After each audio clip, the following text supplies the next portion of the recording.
ઓમ નમઃ શિવાય. વિદ્યાર્થી મિત્રો, ગઈકાલે આપણે દ્વિદળી પ્રકાંડની અંતસ્થ રચના સમજી ગયા.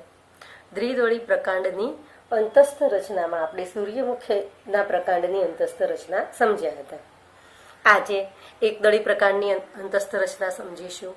આ અંતસ્થ રચના સમજવા માટે પણ સેમ એ જ રીતે એકદળી વનસ્પતિના પ્રકાંડનો આડોછેદ લેવામાં આવે છે. અહીં આપણે એકદળી પ્રકાંડની અંતસ્થ રચનામાં મકાઈના પ્રકાંડનો અનુપ્રસ્થ છેદ લઈ તેને સેફ્રેનિનના દ્રાવણથી અભિરંજિત કરી કવર સ્લિપ પર મૂકી અને માઇક્રોસ્કોપમાં નિરીક્ષણ કરીશું તો આપણને કંઈક આવી રચના જોવા મળશે.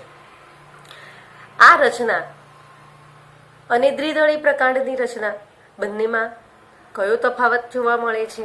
તો તેની અંદર આપણને એક જ વલયમાં, દ્વિદળી પ્રકાંડમાં એક જ વલયમાં ગોઠવાયેલા વાહિપુલ જોવા મળતા હતા, જ્યારે એકદળી પ્રકાંડની અંદર વેર વિખેર સ્થિતિની અંદર વાહિપુલોની રચના આપણને જોવા મળે છે. તો માત્ર આટલા જ નિરીક્ષણ પરથી આપણે પ્રકાંડને એકદળીનું પ્રકાંડ છે કે દ્વિદળીનું પ્રકાંડ તે ઓળખી શકીએ. હવે એકદળી પ્રકાંડની અંતસ્થ રચનાની અંદર સૌથી ઉપર આપણને અધિસ્તર જોવા મળશે. અધિસ્તર પછી અધસ્તર, પછી આધારોત્તક પેશી અને આધારોત્તક પેશીમાં વેર વિખેર વાહિપુલો જોવા મળે છે. આપણે આ પ્રકાંડનો કોઈ આટલો ભાગ જે છે તે લઈએ અને તેનું નિરીક્ષણ આની અંદર હું તમને જે સમજાવું છું તે માત્ર આટલો જ કોઈ ભાગ છે અને તે આ છે.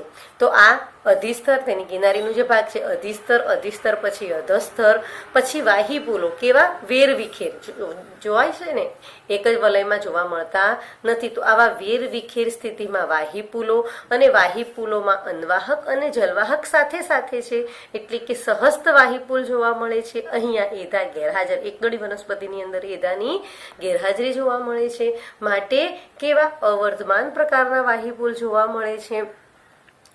અંતરારંભી પ્રકારની જલવાહક પેશી જોવા મળે છે. તો હવે આપણે સમજીએ અધિસ્તર. તો અધિસ્તર શેનું બનેલું છે? મૃદુતકીય કોષોનું બનેલું સૌથી બહારનું સ્તર છે અને તે કોષોની સપાટી પર ક્યુટિકલનું આવરણ આવેલું જોવા મળે છે. તેમાં છૂટાછવાયા વાયુરંધ્રો, ક્યાંક ક્યાંક વાયુરંધ્રો પણ જોવા મળે છે. પ્રકાંડ રોમનો અભાવ હોવાથી સપાટી આપણને લીસી જોવા મળે. દ્વિદળી પ્રકાંડની અંદર આપણને પ્રકાંડ રોમ જોવા મળતા હતા. કેવા? બહુકોષીય પ્રકાંડ રોમ જોવા મળતા હતા. અહીંયા પ્રકાંડ રોમ જોવા મળતા નથી, પ્રકાંડ લીસું જોવા મળે છે, કારણ કે રોમની ગેરહાજરી જોવા મળે છે. તો આ પણ એક લક્ષણથી તમે આ પ્રકાંડ જે છે તે એકદળીનું છે તે તમે જાણી શકો. તો ફરીથી અધિસ્તર કેવું જોવા મળે છે? અધિસ્તર મૃદુતકીય કોષોનું બનેલું સૌથી બહારનું સ્તર છે અને કોષોની સપાટી પર ક્યુટિકલનું આવરણ, પ્રકાંડ પર્ણની અંદર ક્યુટિકલનું આવરણ આવે, મૂળની અંદર ક્યુટિકલનું આવરણ ગેરહાજર જોવા મળે. છૂટાછવાયા વાયુરંધ્રો, ક્યાંક ક્યાંક વાયુરંધ્રોની પણ હાજરી જોવા મળે છે, પરંતુ પ્રકાંડ રોમનો અભાવ જોવા મળે છે. અધિસ્તરની નીચે અધસ્તર આવેલું છે, જે 2 થી 4 સ્તરોનું બનેલું હોય છે અને આ જે અધોસ્તર છે તે દ્રઢોતકીય કોષોના બનેલા જોવા મળે છે. યાંત્રિક આધાર આપવાનું કાર્ય કરે છે. દ્રઢોતક પેશીના કોષો યાંત્રિક આધાર આપવાનું કાર્ય કરે છે. સાથે સાથે અધિસ્તર નાશ પામે ત્યારે તેને રક્ષણનું કાર્ય પણ તે કરે છે.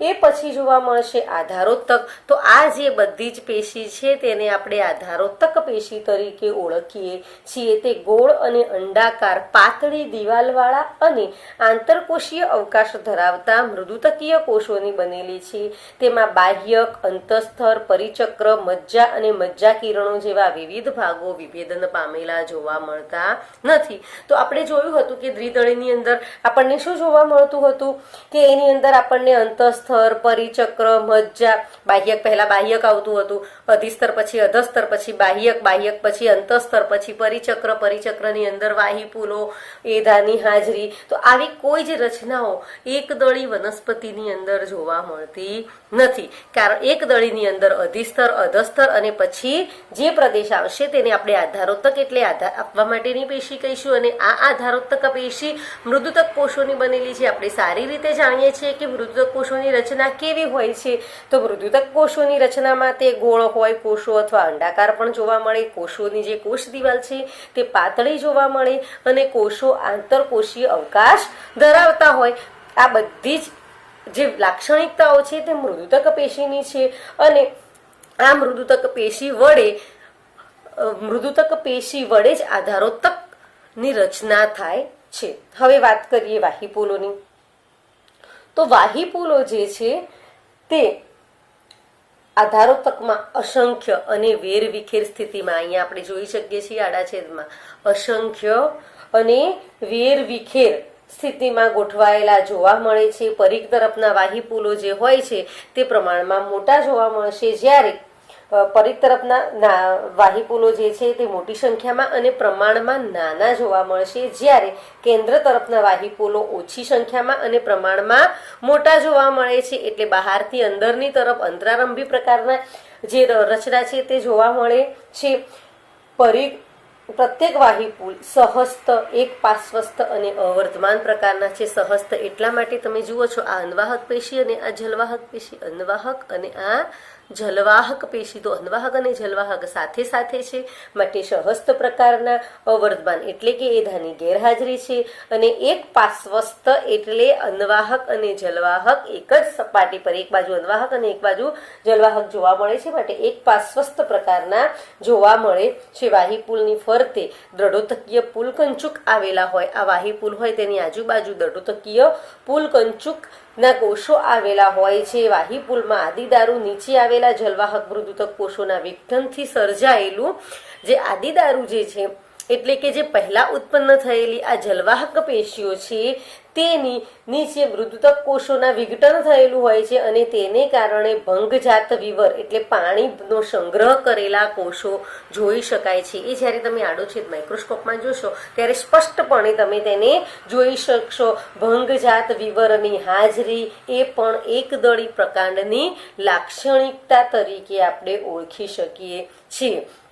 આમ એકદળી વનસ્પતિના જે વાહીપુલો છે તે સહસ્ત, એક પાર્શ્વસ્થ અને અવર્ધમાન પ્રકારના જોવા મળે છે. એકદળી પ્રકાંડના વાહીપુલોની જ્યારે આપણે વાત કરીએ તો ખૂબ જ સિમ્પલ વાહીપુલની એના પ્રકાંડની અંતસ્થ રચનાની આપણે વાત કરીએ તો ખૂબ જ સિમ્પલ રચના છે. અહીંયા બાહ્યક, અંતસ્તર, પરિચક્ર એવી કોઈ જ રચના જોવા મળતી નથી. સીધું અધિસ્તર, અધિસ્તર પછી અધસ્તર જે 2 થી 4 સ્તરોનું બનેલું અને પછી આધારોત્તક પેશી અને આધારોત્તક પેશી પછી સીધા જ વાહીપુલોની રચના જોવા મળે છે.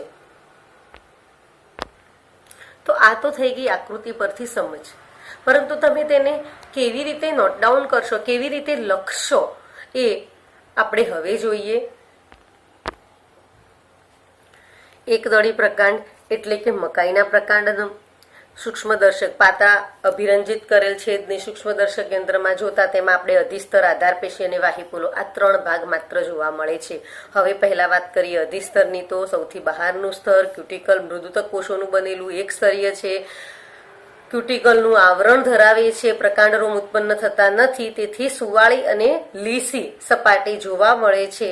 સ્તરમાં પર્ણરંધ્રો એટલે કે વાયુરંધ્રો આપણે જોઈ શકીએ છીએ અને આ સ્તરનું કાર્ય છે વાત વિનિમયનું.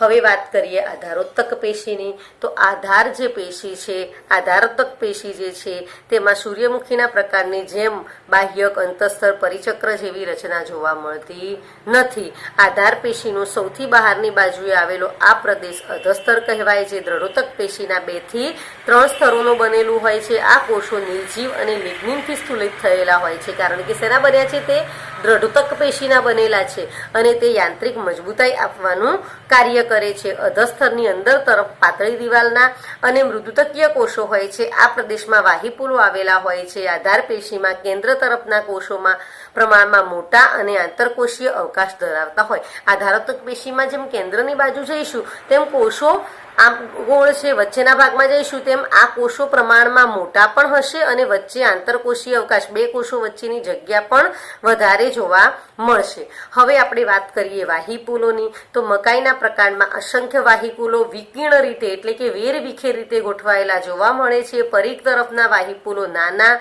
અને સંખ્યામાં વધુ પાસે ગોઠવાયેલા હોય તેઓની આસપાસ દ્રઢોતકીય પુલ કંચુક આવેલું જોવા મળે છે. એટલે કે દ્રઢોતક પેશીનું પુલ કંચુક જોવા મળે છે. મધ્યમાં આવેલા વાહિપુલો પ્રમાણમાં મોટા, સંખ્યામાં ઓછા અને એકબીજાથી દૂર હોય છે. દરેક વાહિપુલની ફરતે સુવિકસિત પુલ કંચુક આવેલું જોવા મળે છે. દ્રઢોતકીય પુલ કંચુક જે છે ધરાવતા આ વાહિપુલોને તંતુમય વાહિપુલ પણ આપણે કહીએ છીએ. આ વાહિપુલની જે પ્રત્યેક વાહિપુલ જે છે તે સહસ્ત, એક પાર્શ્વસ્થ અને અવર્ધમાન હોય છે. જલવાહિનીનો વિકાસ અંતરારંભી પ્રકારનો છે. વાહિપુલમાં અન્નવાહક પેશી બહારની તરફ અને જલવાહક પેશી અંદરની તરફ જોવા મળે છે. જલવાહિનીનો આકાર ગોઠવાયેલો હોય છે. વાહિપુલમાં વર્ધનશીલ પેશીમાં એધાની ગેરહાજરી છે, માટે અવર્ધમાન પ્રકારના વાહિપુલ કહેવાય છે. અન્નવાહક પેશીની જો આપણે વાત કરીએ તો અન્નવાહક પેશી વી આકારની બહારની બાજુએ આવેલી હોય છે. અન્નવાહક પેશીમાં અન્નવાહક મૃદુતક હોતા નથી. અહીંયા મૃદુતક પેશીની ગેરહાજરી જોવા મળે છે. જલવાહક પેશી જે છે તે અંગ્રેજી અક્ષર વી આકારે ગોઠવાયેલી, તમે જોયું હતું કે આમ અન્નવાહક અને જલવાહક ભેગી હતી તો અહીંયા એક વાહિપુલ, અહીંયા એક અને એક અહીંયા, આ રીતે જલવાહક પેશી જોવા મળતી હતી. તો તે પણ વી આકાર બંને જુદા પાડતા છેડાઓ ઉપર હોય છે. જ્યારે આદિદારો અંદર તરફ વી આકારના તલ પ્રદેશમાં જોવા મળે. વાહિપુલના વિકાસ દરમિયાન આદિદારો આસપાસના કેટલાય કોષો તૂટી જઈ એક મોટું કોટર ઉત્પન્ન કરે છે. આ કોટરને આપણે ભંગજાત વિવર કોટર તરીકે ઓળખીએ છીએ અને આ કોટરની અંદર પાણીનો સંગ્રહ થયેલો જોવા મળે છે. તો આ થઈ ગઈ સમજૂતી એકદળી પ્રકાંડની અંતસ્થ રચનાની જે સમજૂતી આપી તે સમજૂતીને આકૃતિ સાથે સરખાવી બરાબર તૈયાર કરજો. પર્ણની અંતસ્થ રચના આવતીકાલે સમજાવીશું. ઓમ નમઃ શિવાય.